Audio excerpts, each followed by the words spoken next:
Allot மணி சேனலுக்கு வருக வருக. நான் செபி ரெஜிஸ்டர்டு ஃபினான்ஷியல் அட்வைசர் கிடையாதுங்க. நான் எஜுகேஷனல் பர்பஸுக்காக என்னுடைய பர்சனல் எக்ஸ்பீரியன்ஸை நான் ஒரு 20 வருஷமாக மார்க்கெட்டில் இருக்கேன். அதை தான் உங்கள்கிட்ட ஷேர் பண்ணுறேன். நீங்கள் எந்த முடிவு எடுக்கிறதா இருந்தாலும் உங்கள் நிதி ஆலோசகரை அணுகி அதுக்கப்புறம் பணத்தை போடுறதை பற்றி முடிவு பண்ணுங்கள். நன்றி. அலாட் மணி சேனலுக்கு வருக வருக. இந்த சேனலுக்கு இன்னும் நீங்கள் சப்ஸ்கிரைப் பண்ணலைன்னா தயவு செஞ்சு சப்ஸ்கிரைப் பண்ணிக்கோங்க. பெல் பட்டனையும் கிளிக் பண்ணிக்கோங்க.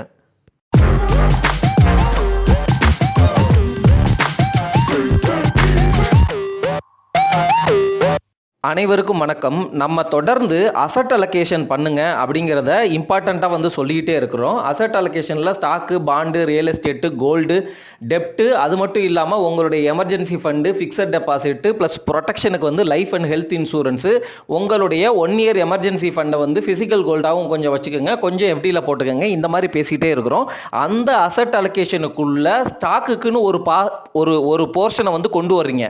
இப்போது நம்ம தொடர்ந்து இந்த ஸ்டாக்குக்குன்னு நீங்கள் கொண்டு வர்ற மணி இருக்குல்ல, அது உங்களுக்கு 10 வருஷத்துக்கு தேவையில்லாத மணி, சரிங்களா? அந்த மணியை தான் கொண்டு வர்றீங்க.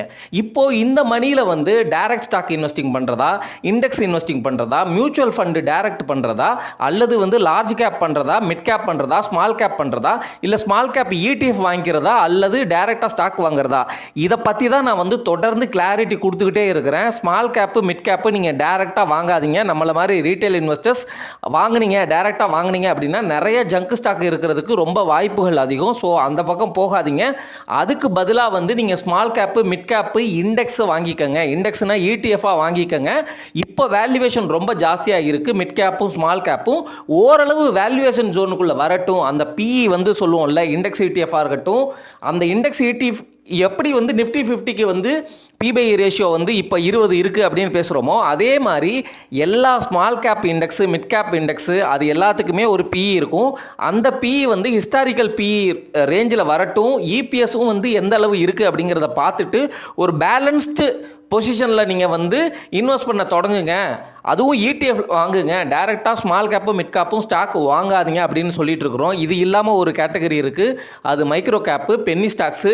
இந்த கேட்டகரி பக்கமே போகாதீங்க. மைக்ரோ கேப்பு நீங்கள் வாங்கியே தீருவேன் அப்படின்னு அடம் பிடிச்சா ஸ்மால் கேப்புக்கும் மைக்ரோ கேப்புக்கும் கொஞ்சம் போர்ஷனாக அதுவும் ETF மூலமாக கொடுங்க, மியூச்சுவல் ஃபண்டு டைரக்ட் மூலமாக கொடுங்க அப்படின்னு சொல்கிறேன். புரியுதுங்களா?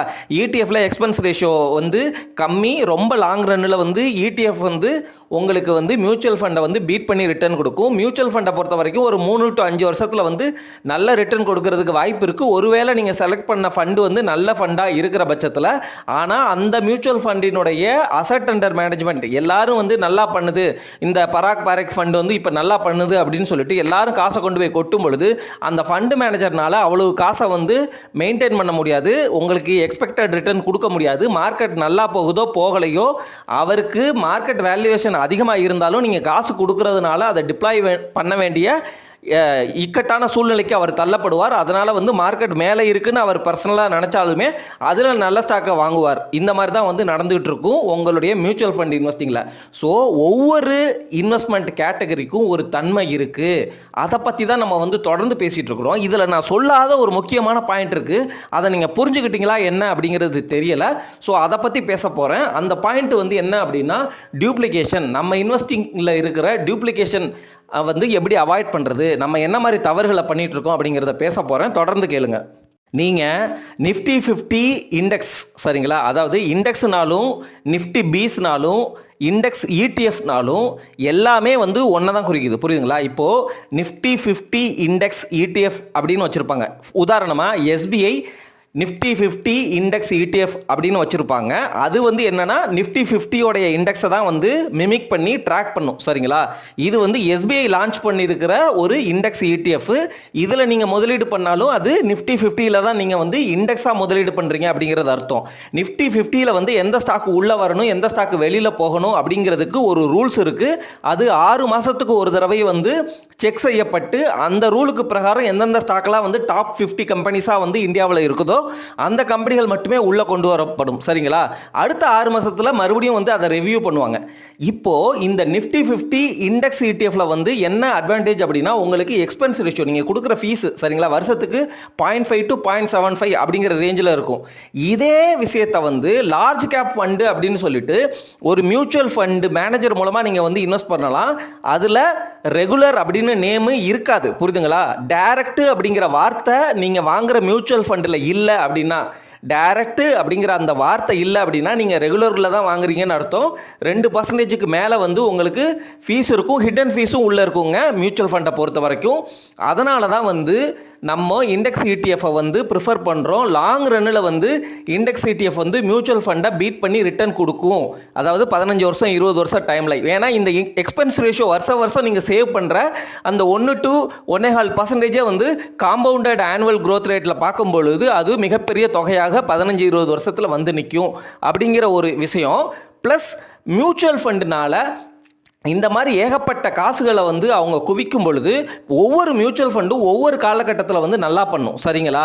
அந்த மாதிரி வந்து இண்டெக்ஸை பீட் பண்ணி ஒரு 15-20 வருஷத்தில் எத்தனை மியூச்சுவல் ஃபண்டு மேலே வரும் அப்படிங்கிறது நமக்கு தெரியாது. புரிஞ்சுங்களா? ரொம்ப கம்மியாக தான் வரும். அப்படியே வந்தாலும் மேக்ஸிமம் வராது, வந்தாலும் ரொம்ப கம்மியாக தான் இருக்கும்.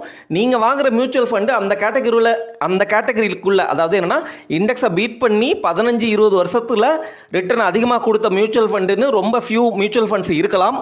அது வந்து இல்லாமலே போகும் அப்படிங்கிறது தான் வந்து வாரன் பஃபெட்டு அல்லது நம்ம ஃபினான்ஷியல் எக்ஸ்பர்ட்ஸ் இந்தியாவில் இருக்கிறவங்கலாம் பேசுகிறது. அதாவது என்னென்னா லாங் ரன்னில் இண்டெக்ஸ் இடிஎஃப் தான் வந்து உங்களுக்கு மியூச்சுவல் ஃபண்டை விட அதிக ரிட்டர்ன் கொடுக்கும் அப்படிங்கிறது தான் வந்து அவங்க சொல்கிறது. அதனால் இண்டெக்ஸ் இடிஎஃப்பை பற்றியும் மியூச்சுவல் ஃபண்டை பற்றியும் இந்த விஷயங்களை பற்றியும் நான் முன்னாடியே பல வீடியோக்களில் பேசிட்டேன். இப்போ நான் பேச போகிற விஷயம் வந்து டியூப்ளிகேஷன் அப்படிங்கிறத வந்து நான் என்ன மீன் பண்ணுறேங்கிறத தொடர்ந்து கேளுங்க. நான் டியூப்ளிகேஷன் சொல்ல வர்றது வந்து என்ன அப்படின்னா, நீங்கள் நிஃப்டி 50ல் ஒரு போர்ஷனை வந்து இன்வெஸ்ட் பண்ணுறீங்க. உதாரணமாக நீங்கள் மாதம் 2000 ரூபாய் நான் ஸ்டாக் மார்க்கெட்டில் சிப் பண்ணணும் அப்படின்னு கொண்டு வர்றீங்க. அப்போது நம்ம சேனலில் உள்ள வீடியோக்களை பார்க்குறீங்க. நான் உங்ககிட்ட என்ன சொல்கிறேன், நிஃப்டி 50யை பொறுத்த வரைக்கும், அதாவது நிஃப்டி இண்டெக்ஸை பொறுத்த வரைக்கும், அல்லது நிஃப்டி இடிஎஃப்பை பொறுத்த வரைக்கும், அல்லது லார்ஜ் கேப் மியூச்சுவல் ஃபண்டை பொறுத்த வரைக்கும் நீங்கள் வாங்குகிற ஸ்டாக்கு, அதாவது நீங்கள் கொடுக்குற காசை வந்து மியூச்சுவல் ஃபண்ட் மேனேஜர் நிஃப்டி 50யை வந்து பீட் பண்ணணும் அப்படிங்கிறதுக்காக அந்த நிஃப்டி 50யில் உள்ள ஸ்டாக்ஸையும் மியூச்சுவல் ஃபண்டுக்குள்ளே வச்சுக்கிட்டு ஒரு போர்ஷனை வந்து அவர் பெட் எடுப்பார். சரிங்களா? அதனால் வந்து அந்த நிஃப்டி 50யோடைய ரிட்டர்னை வந்து பீட் பண்ணி கொடுக்க ட்ரை பண்ணுவார். அதுதான் வந்து மியூச்சுவல் ஃபண்டும் வந்து பண்ணுறாங்க லார்ஜ் கேப்பை ஃபண்டை பொறுத்த வரைக்கும். புரியுதுங்களா? லார்ஜ் கேப் ஃபண்டை பொறுத்த வரைக்கும். இப்போது இந்த இடத்துல வந்து நீங்கள் புரிஞ்சுக்க வேண்டிய ஒரு முக்கியமான விஷயம் இருக்குது. நான் பிரித்து போடுங்கன்னு சொல்லியிருக்கேன். இப்போது 1000 ரூபாயை கொண்டு போயிட்டு நிஃப்டி 50யில் ஒவ்வொன்றா வருவோம். நம்ம நிஃப்டி 50யில் 1000 ரூபாய்க்கு வந்து நீங்கள் டைரெக்டாக நிஃப்டி 50க்குள்ளே உள்ள ஸ்டாக்கை வாங்குறீங்க. அதாவது என்னென்னா, இப்போ நீங்கள் கொடுக்குற 1000 ரூபாய் நிஃப்டி 50யில் உள்ள 50 ஸ்டாக்குக்கும் பிரித்து போகும். நிஃப்டி 50யில் வந்து ஒவ்வொரு செக்டருக்கும் வந்து வெயிட்டேஜ் வந்து டிஃப்ரெண்ட்டு, ஒவ்வொரு ஸ்டாக்குக்கும் வெயிட்டேஜ் டிஃப்ரெண்ட். புரியுதுங்களா? இப்போ ரிலையன்ஸு, HDFC இந்த மாதிரி ஸ்டாக்ஸுக்கு நீங்கள் கொடுக்குற 1000 ரூபாயில் அதிக அமௌண்ட் வந்து இன்வெஸ்ட் செய்யப்படும். அந்த மற்ற ஸ்டாக்குக்கெல்லாம் வந்து அதனுடைய வெயிட்டேஜ்னால் உங்களுக்கு புரியுது இல்லைங்களா? நீங்கள் கொடுக்குறது 100 ரூபானா 20 ரூபா வந்து HDFC ரிலையன்ஸுக்கே போயிடும். அந்த மாதிரி இருக்கும். புரியுதுங்களா? அதுதான் வந்து நிஃப்டி 50. ஃபினான்ஷியல் செக்டருக்கு நம்ம வந்து அதிக வெயிட்டேஜ் கொடுத்து ஃபினான்ஷியல் செக்டர்லேருந்து நிறைய ஸ்டாக்ஸை வந்து உள்ளே கொண்டு வந்து வச்சுருக்கிறோம். இந்த மாதிரி வந்து ஃபங்க்ஷன் ஆகுது நிஃப்டி 50. இதையே வந்து எக்ஸாக்டாக மிமிக் பண்ணுவாங்க இந்த SBI எக்ஸ்சேஞ்ச் ட்ரேடட் ஃபண்டு அல்லது HDFC எக்ஸ்சேஞ்ச் ட்ரேடட் ஃபண்டு. இது எல்லாமே வந்து ETF. இப்போது 1000 ரூபாயை நீங்கள் உள்ளே போட்டுட்டீங்க. இன்னொரு 1000 ரூபாயை நீங்கள் என்ன பண்ணுறீங்க, நான் பேசுகிறத கேட்டுட்டு நல்ல fundamental large cap blue chip பங்குகளை பிடிக்கணும் அப்படின்னு சொல்லிட்டு அதே நிஃப்டி 50க்குள்ளே உள்ள பங்குகளை நீங்கள் டாப் லெவல் அனாலிசிஸ் பெரும்பாலும் பண்ண தேவையில்லை அப்படின்னு வந்து நான் சொல்கிறேன். அப்படிங்கிறதுக்காக நீங்கள் TCS, இன்ஃபோசிஸ், விப்ரோ அல்லது வந்து ஒரு டாக்டர் ரெட்டி, இண்டஸ்இண்ட் பேங்க்கு இந்த மாதிரி கம்பெனிகளை நம்ம பேசுகிற அந்த top level plus bottom level analysis பிரகாரம் அனலைஸ் பண்ணி ஒரு நல்ல வேல்யூ ஜோனில் இருக்கும் பொழுது இன்னும் ஒரு 1000 ரூபாயை அந்த மாதிரி ஸ்டாக்குகளில் நீங்கள் பிரித்து முதலீடு பண்ணுறீங்க. இந்த இடத்துல தான் வந்து டியூப்ளிகேஷன் அப்படின்னு ஒன்று நடக்குது. அது உங்களுக்கு புரியுதா அப்படிங்கிறதான் கேள்வி. நம்மளுடைய ஒரு ஐடியா, ஒரு தாட் என்ன அப்படின்னா, 1000 ரூபாயை நிஃப்டி 50யில் போடுறேன்னா எனக்கு ரூபாயை நான் டைரெக்டாகவும் இன்வெஸ்ட் பண்ணுறேன். காரணம் வந்து என்ன அப்படின்னா, எனக்கு நாலேஜை வளர்த்துக்கணும். ரெண்டாவது, நிஃப்டி 50க்குள்ளே நான் போடுற ரூபாய் அப்படிங்கிறது டைட்டன் அல்லது ட்ரெண்ட்டு அல்லது பப்ளிக் செக்டர் கம்பெனிஸ் இந்த மாதிரி கம்பெனிகளெல்லாம் போய் விழுகுது. அது எனக்கு பிடிக்கல. வேல்யூவேஷன் ஜாஸ்தியாக இருக்குது, எக்ஸ்பென்சிவாக இருக்குது. அந்த ஸ்டாக்கினுடைய இபிஎஸ்லாம் வந்து க்ரோ ஆகலைனாலும் அவங்களுடைய பிபை ரேஷியோ வந்து 80 100 அப்படின்லாம் இருக்குது. அந்த மாதிரி ஸ்டாக்களையும் வந்து நான் கொடுக்குற ரூபாய் வந்து சிப்பு மூலமாக அந்த இண்டெக்ஸ் இடிஎஃப் மூலமாக போய் விழுகுது. அது எனக்கு பிடிக்கல. ஸோ என்னுடைய நாலேஜை நான் வளர்த்துக்கிறேன். அந்த இண்டெக்ஸோடைய ரிட்டனை அதே நிஃப்டி 50க்குள்ளே உள்ள நல்ல ப்ளூ சிப் ஸ்டாக்குகளை நல்ல வேல்யூவேஷன் ஜோனில் பிடிச்சிட்டு நான் ஹோல்டு பண்ணுறேன். ப்ளஸ் எனக்கு பிடிச்ச வேற நல்ல ப்ளூ சிப் லார்ஜ் கேப் பங்குகள் இருந்தால் அதையும் வந்து என்னுடைய இண்டிவிஜுவல் ஸ்டாக் இன்வெஸ்டிங்க்கு கொண்டு வர்றேன் அப்படின்னு சொல்லிட்டு பண்ணுறேன். இந்த இடத்துல நான் என்ன பண்ண ட்ரை பண்ணுறேன் அப்படின்னா, நிஃப்டி 50ல் இருக்கிற அதே ஸ்டாக்கையும் தான் நான் வந்து டைரெக்டாக வாங்குறேன். ஏன்னா வந்து வேல்யூவேஷன் ஜோனில் பிடிக்கிறேன். என்னுடைய ஐடியா வந்து இந்த இடத்துல நாலேஜ், நான் நிஃப்டி 50யோடைய இண்டெக்ஸோடைய ரிட்டனை பீட் பண்ணணும் அப்படிங்கிறது தான் எய்மு. அதனால் நான் வந்து இந்த மாதிரி பண்ணுறேன். ஆனால் இந்த புரிதல் இல்லாமல் நிஃப்டி 50ல் உள்ள ஸ்டாக்கையே டைரெக்டாகவும் வாங்கிட்டு நிஃப்டி 50 இண்டெக்ஸ்லையும் இன்வெஸ்ட் பண்ணிவிட்டு ஜஸ்ட் நீங்கள் ஹோல்டு பண்ணுறது மூலமாக இன்டைரக்டாக நீங்கள் நிஃப்டி 50ல் உள்ள அதே ஸ்டாக்கையே டைரெக்டாக வந்து வாங்குறதுனால உங்களுடைய கான்சன்ட்ரேஷன் அதிகமாகுது அப்படிங்கிறது உங்களுக்கு தெரியுதா? நீங்கள் டியூப்ளிகேட்டாக இன்வெஸ்ட் பண்ணுறீங்க. இதே ஒரு போர்ஷனை நீங்கள் வந்து லார்ஜ் கேப் மியூச்சுவல் ஃபண்ட்லையும் போட்டிருந்தா அவரும் வந்து நிஃப்டி 50ல் உள்ள அதே ஸ்டாக்கை தான் வந்து வாங்குவார். ஸோ நீங்கள் பண்ணுற இந்த டைவர்சிஃபிகேஷன், அதாவது அசட் அலோகேஷனுக்குள்ள ஸ்டாக் மார்க்கெட்டுக்குன்னு கொண்டு வர்ற பணத்தில் நீங்கள் பண்ணுற இந்த டைவர்சிஃபிகேஷன், நிஃப்டி 50ல் வந்து கொஞ்சம் போடுறீங்க, மியூச்சுவல் ஃபண்டு லார்ஜ் கேப்பில் கொஞ்சம் போடுறீங்க, அந்த லார்ஜ் கேப்லேயே வந்து Kotak mutual fund, HDFC mutual fund, அது ரெண்டுமே லார்ஜ் கேப்பு. அதுக்கப்புறம் வந்து இண்டிவிஜுவலாக டைரெக்டாக வந்து நம்ம பேசுகிறதுனால லார்ஜ் கேப் பங்குகள்லாம் வந்து இப்போ வந்து வேல்யூவேஷன் ஜோனில் இருக்குது, நம்ம இந்த பங்குகள்லாம் வந்து வேல்யூவேஷன் ஜோனில் பிடிக்கலாம் ப்ளூ சிப் கம்பெனிகள் அப்படின்னு பேசுகிறதுனால நிஃப்டி 50க்குள்ளே உள்ள அதே கம்பெனிகளே வாங்குறீங்க. இப்போது நீங்கள் ஒரே செட் ஆஃப் ஸ்டாக்ஸில் தான் வந்து பல கேட்டகரிஸில் இன்வெஸ்ட் பண்ணுறீங்க. இதுதான் வந்து டியூப்ளிகேஷன். இந்த டியூப்ளிகேஷனை நீங்கள் ஒரு 5 வருஷம் பண்ணி என்னால் மியூச்சுவல் ஃபண்டு ரிட்டனையோ அல்லது இண்டெக்ஸ் இடிஎஃபினுடைய ரிட்டனையோ பீட் பண்ணி நான் எடுக்கணும், என்னால் முடியுதான்னு பார்க்கணும். என்னுடைய நோக்கம் வந்து நிஃப்டி 50க்குள்ளே உள்ள ஸ்டாக்கையே வேல்யூவேஷன் ஜோனில் எனக்கு பிடிச்ச மாதிரி நான் போர்ட்ஃபோலியோவில் ஒரு அலோகேஷன் கொடுத்து நிஃப்டி 50யோட ரிட்டனை வந்து நான் பீட் பண்ண முடியுதா அப்படிங்கிறத பார்க்குறேன். அப்படிங்கிற மாதிரி விஷயத்தில் நீங்கள் இந்த மாதிரி டைரக்ட் ஸ்டாக் இன்வெஸ்டிங் பண்ணுறீங்க அப்படின்னா ஓகே. ஆனால் நிஃப்டி 50 இண்டெக்ஸும் பண்ணிவிட்டு மியூச்சுவல் ஃபண்டு டைரக்டும் பண்ணிவிட்டு காரணமே புரியாமல் சும்மா வந்து அது கேட்டகரியில் வந்து டிஃப்ரெண்ட் அலோகேஷன் பண்ணுறேன் அப்படின்னீங்கன்னா ஒரே set of stocks, for example நாளைக்கு டிசிஎஸ்சி, இன்ஃபோசிஸ் இந்த 2 கம்பெனிகளை வந்து ஃபெயில் ஆகுது அப்படின்னா நிஃப்டி 50 விட்டு அது வெளியில் போகும், லாஸை கொடுத்துட்டு தான் வெளில போகும். அதே போல் மியூச்சுவல் ஃபண்ட்லேயும் அதே ஸ்டாக் இருக்கும், அதுவும் வந்து லாஸை கொடுத்துட்டு தான் வெளியில் போகும். நீங்கள் டைரெக்டாகவும் வாங்கி வச்சுருப்பீங்க, அதுவும் வந்து லாஸை கொடுத்துட்டு வெளியில் போகும். ஸோ இந்த கான்சன்ட்ரேட்டட் ரிஸ்க் இருக்குது. பெரும்பாலும் இவங்க மிகப்பெரிய ப்ளூ சிப் கம்பெனிகள் அப்படிங்கிறதுனால உங்களுக்கு கான்சன்ட்ரேட்டடாக நீங்கள் வச்சிருக்கிறது மோஸ்ட் ஆஃப் த டைம் வந்து பாசிட்டிவாக நடக்கிறதுக்கும் வாய்ப்புகள் இருக்குது. ஏன் அப்படின்னா இவங்கெல்லாம் வந்து நல்ல கம்பெனிகள். ஆனால் இந்த இடத்துல தான் ஒரு சூச்சமாக இருக்குது. நம்மள மாதிரி ரீட்டைல் இன்வெஸ்டர்ஸ் நிஃப்டி 50ல் உள்ள ஸ்டாக்கை வேல்யூவேஷன் ஜோனில் பிடிக்கிறேன் அப்படின்னு சொல்லிட்டு ஜொமேட்டோ மாதிரி ஸ்டாக்கை வந்து நீங்கள் உள்ளே வந்து பிடிச்சி வச்சுருப்பீங்க, சரிங்களா? அப்போ ஜொமேட்டோ வந்து நிஃப்டி 50க்குள்ளேயும் இருக்குது, உங்ககிட்டையும் இருக்குது, மியூச்சுவல் ஃபண்டு வாங்கி வச்சுருப்பாங்க. ஸோ இந்த புரிதல் உங்ககிட்ட இருக்கா? இந்த டியூப்ளிகேஷன் நம்ம பண்ணுறோம் அப்படிங்கிறது உங்களுக்கு தெரியுதா? அப்படி பண்ணுறீங்க அப்படின்னா என்ன காரணத்துக்காக பண்ணுறீங்க அப்படிங்கிறத நீங்கள் உணர்ந்துட்டீங்களா அப்படிங்கிறதான் வந்து நான் கேட்க வேண்டிய கேள்வி. இந்த டியூப்ளிகேஷன் நான் வச்சிருக்கிறேன் அப்படின்னா பெஞ்ச் மார்க்கை பீட் பண்ணி என்னால் இண்டிவிஜுவலாக எடுக்க முடியுமா அப்படின்னு பார்க்கறதுக்காக என்னுடைய நிஃப்டி 50க்கு நான் அலோகேட் பண்ணுறதே, நான் 2000 சிப் பண்ணணும்னு நினைக்கிறேன் மாதம். அந்த 2000 வந்து நான் என்ன பண்ணுறேன், ஒரு 750 ரூபா வந்து இண்டெக்ஸ் இடிஎஃப்ல போடுறேன், நிஃப்டி 50 பீஸில் போடுறேன், ஒரு 750 ரூபா வந்து மியூச்சுவல் ஃபண்டு டைரக்டில் போடுறேன். அதுக்கப்புறம் வந்து நான் 500 ரூபா டைரெக்டாக அதுக்குள்ளே உள்ள ஸ்டாக்கே வாங்குறேன். ஏன்னா மியூச்சுவல் ஃபண்டில் நான் போடுற 750 ரூபா அப்படிங்கிறது ஃப்ளெக்ஸி கேப் ஃபண்டில் போடுறேன். ஃப்ளெக்ஸி கேப் ஃபண்டுங்கிறது லார்ஜ் கேப் மட்டும் கிடையாது. ஒரு மியூச்சுவல் ஃபண்டு மேனேஜர் நினச்சாருன்னா அவர் மார்க்கெட்டினுடைய சுச்சுவேஷனுக்கு ஏற்ற மாதிரி ஸ்மால் கேப்புக்கே அதிகமாக அலோகேட் பண்ணலாம். அந்த மாதிரி நான் அக்ரெசிவான இன்வெஸ்டராக இருக்கிறேன், அல்லது வந்து மல்டி கேப்புக்குள்ளே போய்க்கிறேன். Large cap 25%, mid cap 25%, small cap 25%, மிச்சம் இருக்கிற 25% அந்த ஃபண்டு மேனேஜர் டிசைட் பண்ணட்டும் அப்படின்னு வந்து நீங்கள் இந்த புரிதலோட உணர்ந்து முதலீடு பண்ணுறீங்களா அப்படிங்கிறதான் கேள்வி. அப்படி பண்ணலைன்னா அதை பற்றி யோசிங்க. என்ன கேட்டிங்கன்னா, நான் மியூச்சுவல் ஃபண்டு பக்கமே போகலை இது வரைக்கும், சரிங்களா? அதாவது முன்னாடிலாம் இன்வெஸ்ட் பண்ணியிருக்கிறேன். இப்போ கரண்ட்டாக வந்து என்கிட்ட மியூச்சுவல் ஃபண்டு கிடையாது. நான் டைரெக்டாகவே வந்து மியூச்சுவல் ஃபண்டு மேனேஜர்ஸ் பண்ணுறதையும் அல்லது நிஃப்டி 50க்குள்ளே உள்ள ஸ்டாக்கையும் எனக்கு பிடிச்ச ஸ்டாக்ஸை வாங்கி வச்சுட்டு, மியூச்சுவல் ஃபண்டு மேனேஜர்லாம் விற்று வாங்குவாங்க. நிஃப்டி 50க்குள்ளேயும் வந்து சில ஸ்டாக்ஸ் உள்ளே வரும், வெளியில் போகும். நான் உள்ளே போகிறது வெளியில் வர்றது அப்படிங்கிறத அப்சர்வ் பண்ணிகிட்டே இருப்பேன், மானிட்டர் பண்ணிகிட்டே இருப்பேன். நிஃப்டி 50லேருந்து 2 ஸ்டாக் வெளியே போச்சுன்னா அந்த 2 ஸ்டாக்கை நானும் வந்து என்னுடைய போர்ட்ஃபோலியோலேருந்து வெளியே ஏற்றணுமா, இல்லை எனக்கு இன்னமும் கன்விக்ஷன் இருக்கா அப்படிங்கிறத அனலைஸ் பண்ணிவிட்டு என்னுடைய போர்ட்ஃபோலியோவை டைரக்ட் ஸ்டாக் இன்வெஸ்டிங்கில் நான் புரிஞ்சு உணர்ந்து நான் தான் என்னுடைய காசை ஹேண்டில் பண்ணணும் அப்படின்னு நினச்சி நான் பண்ணுறேங்க.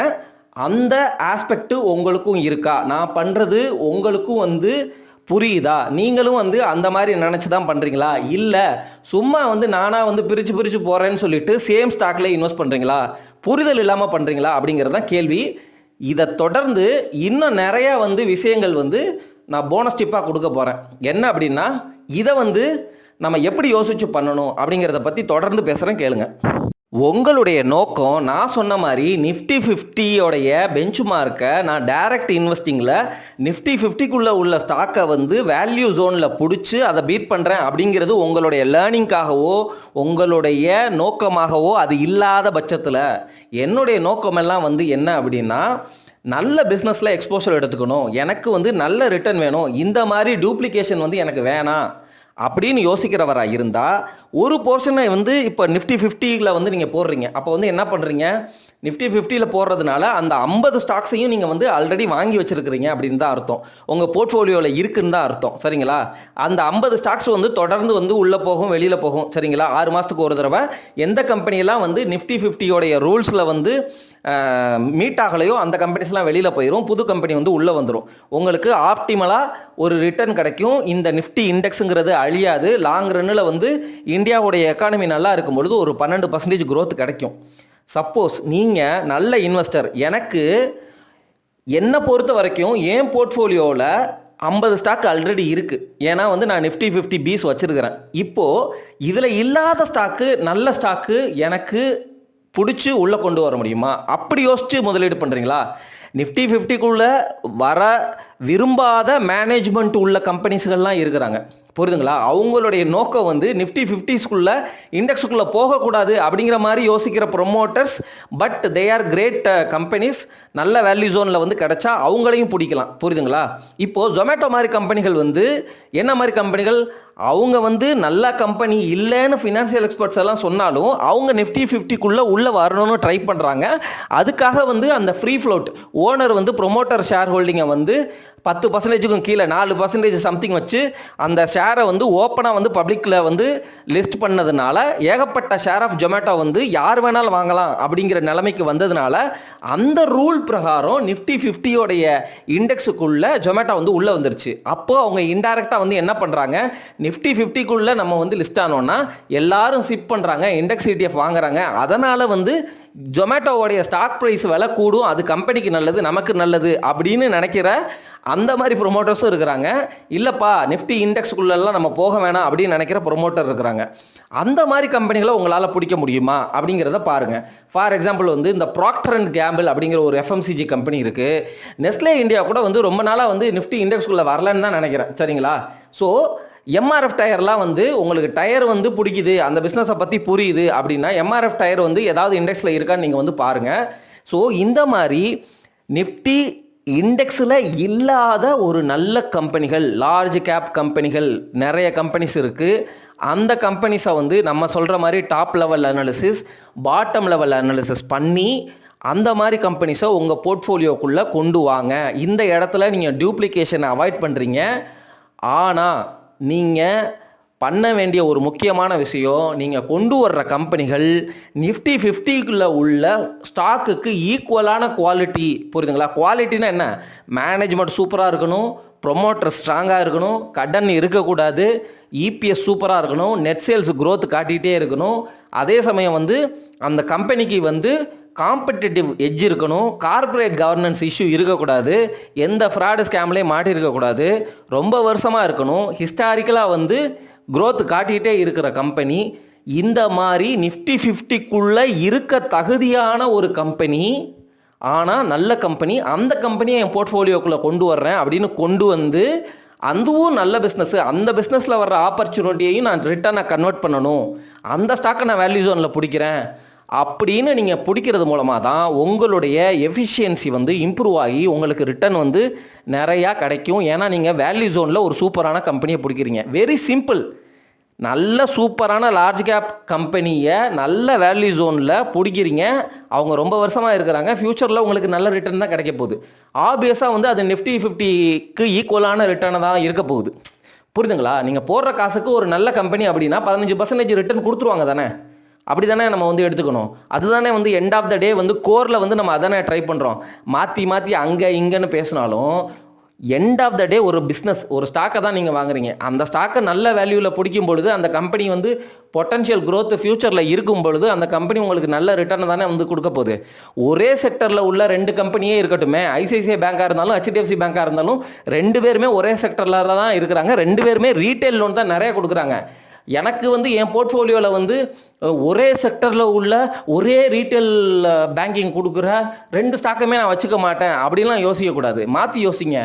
எப்படி அப்படின்னா, ரீட்டைல் லோனுங்கிறது 100% ஷேரு. ஒருத்தன் வந்து ஹெச்டிஎஃப்சி பேங்க் வந்து 40% வந்து மார்க்கெட் ஷேர் வச்சிருக்கிறான், இன்னொருத்தன் வந்து 30% ஷேர் வச்சிருக்கிறான். 2 பேரும் ப்ராஃபிட் தான் எடுக்கிறாங்க. சரிங்களா? எனக்கு பேங்கிங் செக்டரில் ஓகே, நான் ஒரு அலோகேஷன் கொடுக்கணும்னு நினைக்கிறேன்ல, இப்போ 1 லட்சம் கொடுக்கணும்னு நினைக்கிறேன்னா 50,000 வந்து நான் ஹெச்டிஎஃப்சி பேங்க் கொடுக்குறேன், 50,000 ஐசிஐசிஐ பேங்க் கொடுத்துட்டு போகிறேன். எவன் நல்லா பண்ணுவான்னு தெரியாது, ஆனால் 2 பேரும் வந்து நல்லா தான் பண்ணிட்டு இருக்கிறாங்க ஹிஸ்டாரிக்கலாக, இனிமேலும் நல்லா பண்ணுவாங்க. ஒருத்தன் 13% ரிட்டர்னை கொடுத்துட்டு போகிறான், ஒருத்தன் 17% ரிட்டர்னை கொடுத்துட்டு போகிறான். சரிங்களா? அந்த மாதிரி வந்து யோசிச்சு முதலீடுகளை பண்ணுறதும் வந்து ஒரு யுக்தி தான். புரியுதுங்களா? எண்ட் ஆஃப் த டே ஒரு நல்ல பிஸ்னஸ். சரிங்களா? முடிஞ்ச அளவு உங்களுடைய காசை வந்து ஒரே செக்டருக்குள்ளே லாக் பண்ணாதீங்க. சரிங்களா? ஒரே ஸ்டாக்குக்கு வந்து அதிக போர்ட்ஃபோலியோவில் வெயிட் கொடுத்துடாதீங்க. அதாவது என்னென்னா, ஒரு ஸ்டாக்குக்கு நீங்கள் வந்து 7-8% வந்து அலோகேஷன் கொடுக்குறதும் தப்பு, ஒரு செக்டருக்கு நீங்கள் போய் நீங்கள் வச்சிருக்கிற மொத்த அமௌண்ட்டில் வந்து அலோகேஷன் கொடுக்குறதும் தப்பு. நான் சொன்ன மாதிரி நாலேஜுக்காகவும் இண்டெக்ஸை பீட் பண்ணி நம்மளால் பண்ண முடியுது அப்படிங்கிற பர்பஸ் இல்லாமல், நான் வந்து எந்தவித புரிதலும் இல்லாமல் அதே ஸ்டாக்கையே வாங்கி வச்சிருக்கிறேன். மியூச்சுவல் ஃபண்டு லார்ஜ் கேப்லையும் அதே ஸ்டாக் இருக்குது, இண்டெக்ஸ் இடிஎஃப்லையும் அதே ஸ்டாக் இருக்குது, ஆனால் இது டூப்ளிகேஷன் எனக்கு தெரியலை அப்படிங்கிற இன்வெஸ்டராகவும் நீங்கள் இருக்கக்கூடாது. இதில் சார்லி மங்கரோடைய இன்னொரு பாயிண்ட்டையும் சொல்லிடுறேன். ஒரு நல்ல கம்பெனி, புரியுதுங்களா, அது நிஃப்டி 50க்குள்ளே உள்ள கம்பெனியாகவே இருந்தாலும் நீங்கள் 4-5 நல்ல ஐடியா இருந்தால் போதும், உங்களுக்கு ரிட்டர்ன் நல்லா வந்துடும். அதாவது நீங்கள் பிடிக்கிற ஸ்டாக்கு குவாலிட்டியான நல்ல ஸ்டாக்கை நல்ல வேல்யூ ஜோனில் பிடிச்சிட்டிங்க அப்படின்னா அந்த பிஸ்னஸ் வந்து 20 வருஷத்துக்கு கண்டிப்பாக இருக்கும். 20 வருஷமும் உங்களுக்கு 10-12% வந்து காம்பவுண்டட் ஆனுவல் growth கொடுக்கும் பொழுது அது எஃப்டி ரிட்டர்னோட பல மடங்கு ரிட்டர்னை கொடுத்துரும். ஆனால் ஆல்ரெடி நான் இந்த ஸ்டாக் வச்சுருக்கிறேன், டூப்ளிகேஷன் வந்து இருக்குது அப்படிங்கிறதுக்காக போயிட்டு அந்த குவாலிட்டியை நீங்கள் வந்து காம்ப்ரமைஸ் பண்ணிவிட்டு வேறு ஏதோ ஜங்க் ஸ்டாக்கை பிடிச்சிங்கன்னு வச்சுக்கோங்க, இந்த மாதிரி நிஃப்டி 50ல் உள்ள குவாலிட்டியான ஸ்டாக்ஸ் கொடுக்குற ரிட்டனை நீங்கள் பிடிச்ச ஜங்க் ஸ்டாக்கு லாஸாக கொடுத்து அதை சாப்பிட்டு போயிடும். புரியுதுங்களா? ஸோ நீங்கள் என்ன மாதிரி முதலீட்டாளர், நீங்கள் எங்கே காசு போட்டாலும் ஸ்டாக் மார்க்கெட்டுக்குள்ளே அது எந்த ஸ்டாக்குக்குள்ளே போகுது, எவ்வளோ போகுது அப்படிங்கிறத உங்களால் உணர முடியுதா? இந்த அளவுக்கு நீங்கள் வந்து யோசித்து கரெக்டாக பிடிங்க.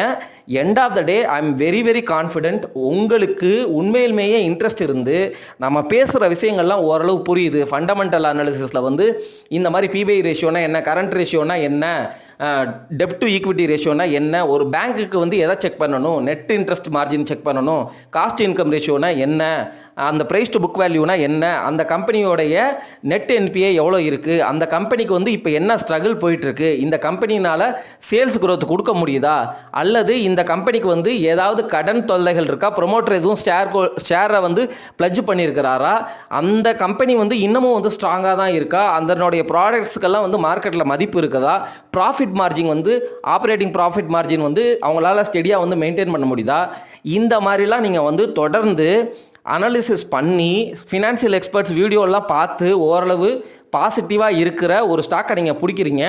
அந்த ஸ்டாக்கை வந்து மியூச்சுவல் ஃபண்டுமே நிறைய பேர் வச்சுருக்கிறாங்க அப்படின்னு வந்து உணர்றீங்க.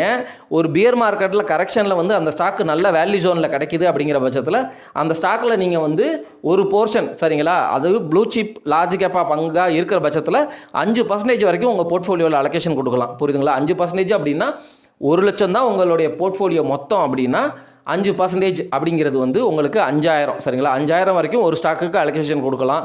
இந்த மாதிரி நீங்கள் வந்து யோசித்து டைவர்சிஃபை பண்ணி புரிஞ்சு டியூப்ளிகேஷன் அவாய்ட் பண்ணி அல்லது அவாய்ட் பண்ணாமல் குவாலிட்டியை வந்து அப்படியே மெயின்டைன் பண்ணி புரிதலோட எழுதி வச்சு உங்களுடைய போர்ட்ஃபோலியோவை மானிட்டர் பண்ணுறது மூலமாகவும் மேக்ரோ எக்கானமிக் சிச்சுவேஷனில் ஜிடிபி குறையுதா கூடுதா, இப்போ வந்து யூஎஸ் மார்க்கெட்டில் என்ன நடக்குது, உலகத்தில் என்ன மாதிரி நடக்குது, இந்த செக்டருக்கு வந்து என்ன வாய்ப்பு இருக்குது, ஆர்பிஐ இன்ட்ரெஸ்ட் ரேட்டை கட் பண்ணால் வந்து எந்த செக்டர்லாம் வந்து நல்லா பண்ணும், சைக்ளிக்கல் செக்டர்னா என்ன, நான் சைக்ளிக்கல் செக்டர்னா என்ன, ஃபார்மா செக்டர் வந்து நல்லா பெர்ஃபார்ம் பண்ண வாய்ப்பு இருக்கா, ஆல்ரெடி ஏறி போச்சு இப்போ நான் வந்து இன்வெஸ்ட் பண்ணணுமா, ஐயோ தேவையே கிடையாது, என்னுடைய காசு சேஃபாக எஃப்டியில் வந்து 9% கிடைக்குது, நிம்மதியாக வந்துட்டு போகுது, ஸ்டாக் மார்க்கெட் உடஞ்சி ஒரு நாள் வந்து கன்சாலிடேட் ஆகி கிடக்கும்ல, இப்போ நான் எதுக்கு ஹரிபரியாக வந்து பறக்கிறேன், எனக்கு 26,000 தாண்டி மார்க்கெட் 30,000 போகட்டும், ஆனால் நீங்கள் வந்து அந்த 30,000 போகிறதுக்கு 4 வருஷம் கழிச்சு மேலே போயிருக்கோம். நம்ம மார்க்கெட்டில் இருக்கிறவங்களாம் என்னென்னா மார்க்கெட் எந்திரிச்சிச்சு புல் மார்க்கெட்டு அப்படின்னு பேசுவாங்க. ஆனால்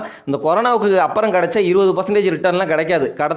இப்போ வரப்போகிற 4 வருஷத்துக்கு வந்து நீங்கள் 8 to 12% ரிட்டர்ன் கிடைக்கலாம். அதுக்கு நீங்கள் ரிஸ்க் எடுத்து 8 to 12% எடுக்கிறதுக்கு ரொம்ப ஸ்மார்ட்டாக வந்து நான் டெப்ட்டில் வந்து போட்டுக்கிறேன், எனக்கு 9% வருது, ஒரு நாள் வந்து அல்லது ஒரு ஃபேஸில் வந்து இந்த மார்க்கெட்டில் எல்லா செக்டர் எல்லா ஸ்டாக்கும் வந்து ஒரு மாதிரி கன்சாலிடேட் ஆகி பேலன்ஸ்டாக வந்து பிஇ ரேஷியோ சீப்பாக கிடைக்கும். ஏன்னா ஹிஸ்ட்ரியில் அப்படி தான் கடந்திருக்கு. ஸ்டாக் மார்க்கெட் பேட்டர்னை எடுத்து பாருங்கள், இண்டெக்ஸ் பேட்டர்னை எடுத்து பாருங்கள், நல்லா அப்படியே ஃப்ளாட்டாக கிடக்கும். அது மாதிரி ஒரு 2-3 வருஷம் கிடக்கட்டும்.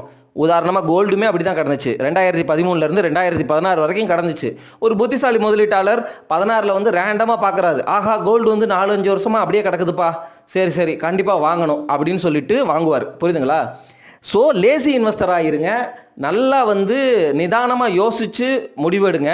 இந்த மாதிரி வந்து மார்க்கெட் இப்போ இறங்கிருச்சு மேலே ஏறிடுச்சுன்னு இப்போ ஷார்ட் டேர்மில் நீங்கள் யோசிச்சிங்கன்னு வச்சுக்கோங்களேன், இப்போது ட்ரெண்டை நீங்கள் ஃபாலோ பண்ணி நீங்கள் எடுக்கிற முடிவுகள், ஃபார் எக்ஸாம்பிள் இண்டஸ்இண்ட் பேங்க்கில் இப்போ நீங்கள் வாங்கின ஸ்டாக்குங்கிறது உங்களுக்கு ரிட்டர்ன் வந்து கொடுக்க தான் போகுது, நல்லா தான் கொடுக்க போகுது. எத்தனை வருஷம் கழிச்சு கொடுக்கும்? 7 வருஷம் கழிச்சு கொடுக்கும். ஆனால் 650 ரூபாயிலிருந்து போய் 500 ரூபா 450 ரூபான்னு சொல்லிட்டு 1.5 வருஷம் கிடக்கும். அது வரைக்கும் வந்து அந்த லாஸை நீங்கள் பார்த்துக்கிட்டு பொறுமையாக இருக்கணும். அது வரைக்கும் அந்த காசு தேவைப்படாமல் இருக்கணும்.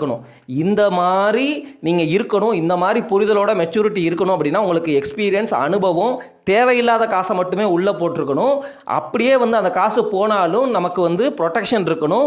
அதர் அசட் கிளாஸில் உள்ள காசு வந்து நம்மளை காப்பாற்றணும். அந்த மைண்ட் செட்டில் இருக்கிற ஒரு இன்வெஸ்டர் மட்டுமே வந்து லாங் ரன்னில் வெல்த்தை கிரியேட் பண்ணுவாருங்க. நான் ஓப்பனாக பேசிட்டேன், but still that's the truth.